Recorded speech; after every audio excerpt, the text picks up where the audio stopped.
I work as a sleep scientist. After my last discovery, I've refused to sleep for 3 weeks straight. I usually enjoy working in the sleep lab, but after what I discovered last night, I don't think I'll ever be able to sleep properly again.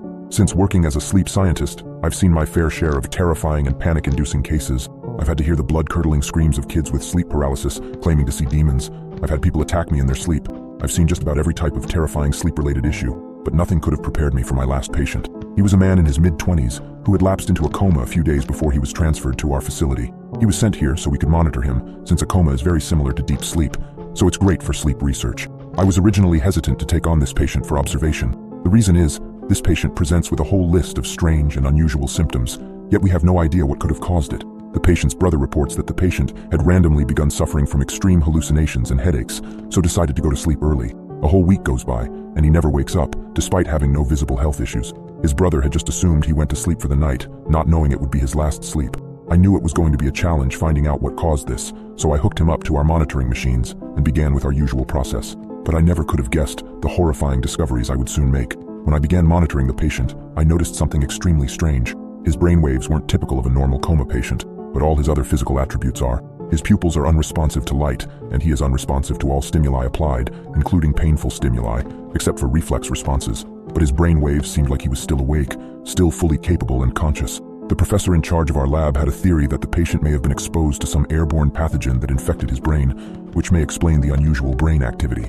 But something was telling me it was something a lot worse than that. Whatever the diagnosis, he was a medical mystery and could have held the key to some obscure disease, and by extension, a new discovery. We were looking at uncharted and undiscovered scientific territory here. So, this afternoon, one by one, my colleagues at the lab checked out for home. Soon there was just me left, staying overnight alone to monitor the patient. I have done this, as I say, many times before. It's the usual routine.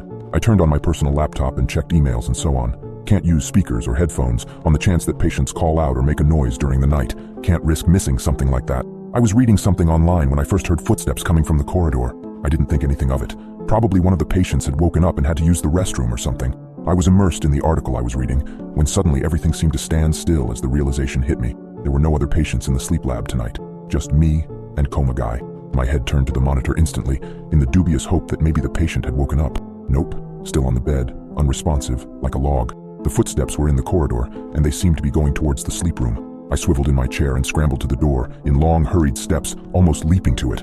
I opened it and peered out. There was no one in the corridor. Just to be safe, I checked the nearby rooms, including the vacant sleep rooms. All the doors leading to the sleep lab were locked. Only my staff security swipe card can open those. I was safe and sealed in. It had been my imagination. Sighing and assuming it was probably nothing, I returned to the monitoring room. Another quick check that the recordings were in order, and I settled into my laptop routine again.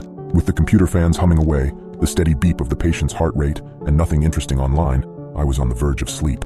Thank God I never fell asleep then. Otherwise, that could have been my last ever nap. The steady sound of the patient's heart rate is what had almost lulled me into a trance, and it's the heart rate that woke me up again, with start.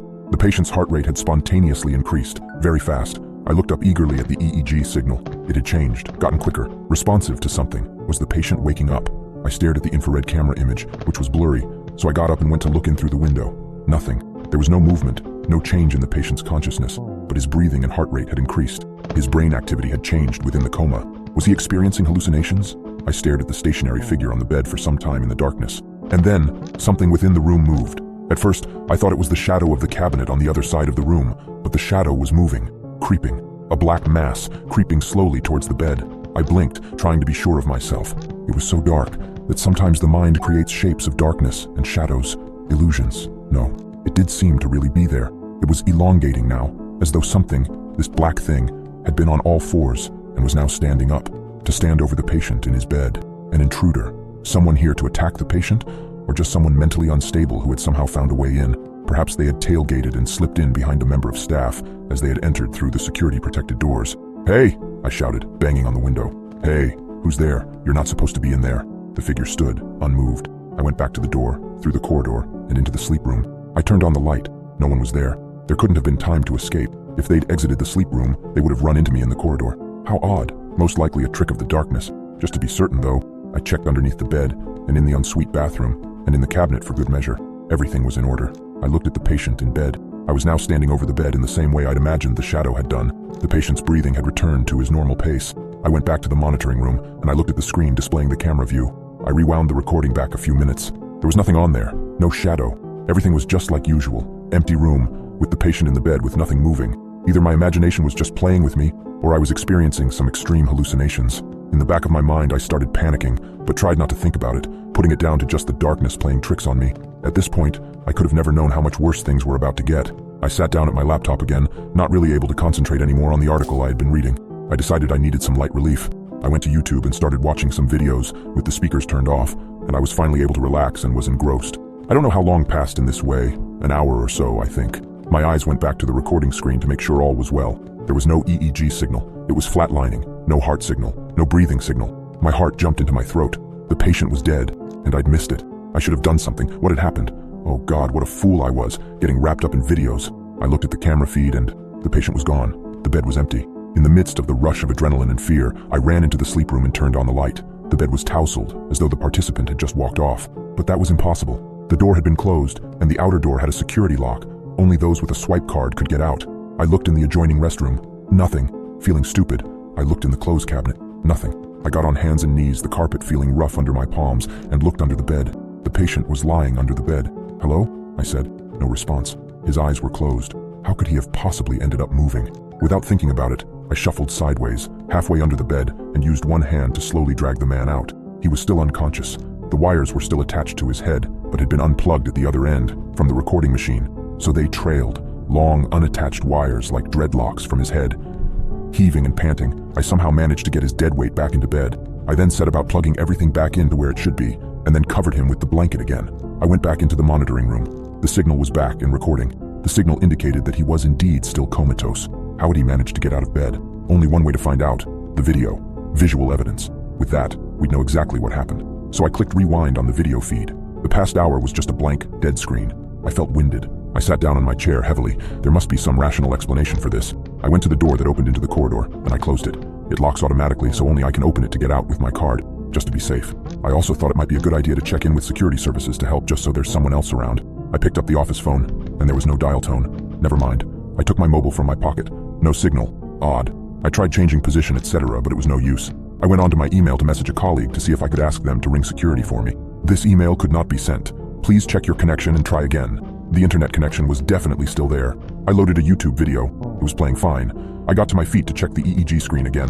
Brainwave activity was as before, comatose. But his chin muscle signal was active. It meant that his mouth was moving. The infrared camera image was too grainy to tell, so I glanced at the window into his room. Indeed, his mouth was wide open, his chest muscles straining. He was screaming, unrelentingly. But his brain signals, he was still in a coma. Before I could mentally process this, the patient sat upright in bed. Here's the thing.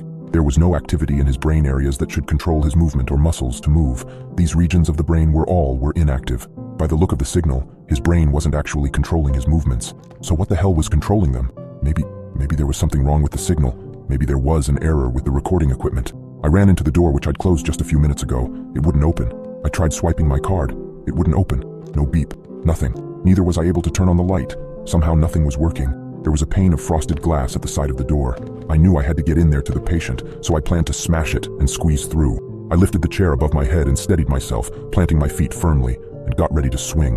That was until someone pushed me. Someone shoved me, forcefully, away from the door. I toppled over, the chair falling from my grip, onto me in a confused, tumultuous movement where I couldn't tell where my head was in relation to my feet and the floor. I managed to untangle myself, pushing the chair off me, not thinking about the malicious force that had thrown me onto the floor. The recording computer monitors went dark.